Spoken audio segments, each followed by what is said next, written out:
Today we're making two dishes. We're gonna make kind of a classic and traditional beignets, and then we're gonna do a little new dish that we make at the restaurant. It's crawfish, macaroni, and cheese. Oh!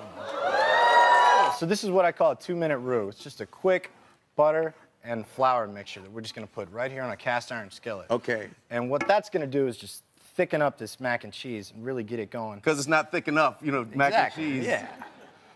And then on the side here, we're gonna make just a traditional, well, that's a lot of cheese, so. I like it. There you go. I like it. So we're just gonna take a little bit of cheese and whole milk.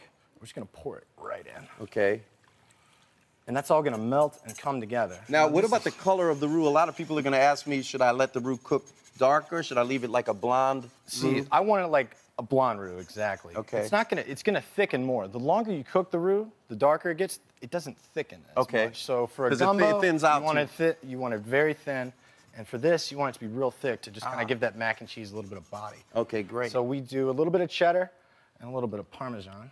And It's so mean. We're so mean to the audience. They're like, are you kidding us? So as that comes together, really, I think what makes it different is we take just regular macaroni. Instead of just boiling it in water, we add a little bit of a crab boil to it. So just like a crawfish boil. Let me try a piece of that, because I'm looking at it, it's a different color. Exactly. So it just builds the flavor before you even add it into it. Do y'all know what crab boil is? Everybody knows what that is? Look it up on the website afterwards. There are these semi-permeable bags of seasoning. That's genius. I've never heard of that before. That's it. And then we do that, and then of course, can't go wrong. 1 pound Louisiana crawfish. What we do is we take it, you're gonna put it all together till it incorporates, and we slide it in the oven at about 350 for about 30 minutes. And it's gonna come out to look at this, a little something like that. Are you kidding me? Are you kidding me, Adam? You gotta try that.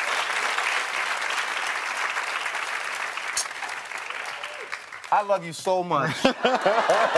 Seriously. Thank you, bro. Seriously, it's that good. And if you don't eat dairy, or if you're a vegan, maybe just take the day off.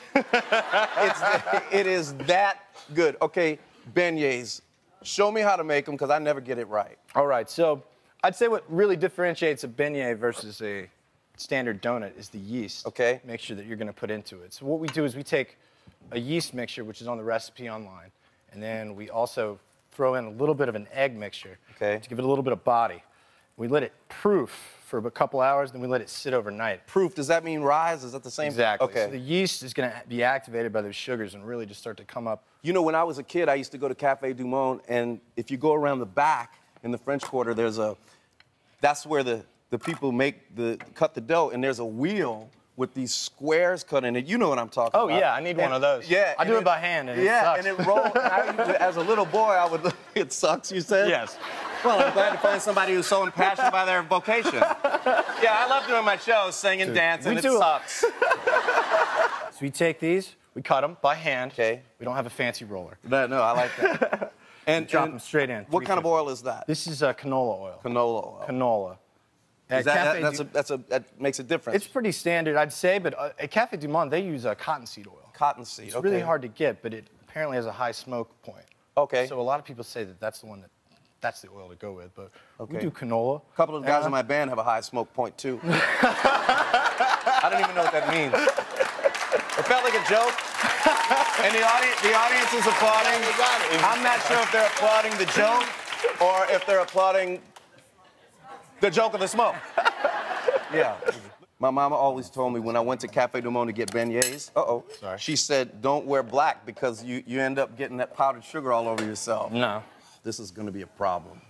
Now, you don't understand. This is, you know, we're in the middle of New York City and you come in here from the Gumbo Bros and make crawfish mac and cheese and beignets.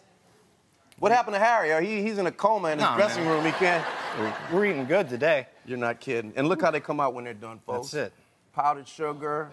You hear that? Jerry's from New York, and he's saying that. Bring some. Oh, man. That's good. I mean, that is really good. Don't worry, we're going to pass these out. I'll pass this whole... Absolutely. I'll pass this whole thing out. Hey, you know what? It's Mardi Gras. We're going to chuck one to you. Yeah, baby!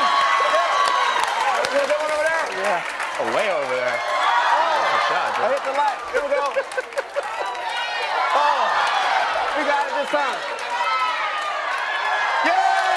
That's what I'm talking about. Toss them over here. We don't waste food here, by the way. We eat it all.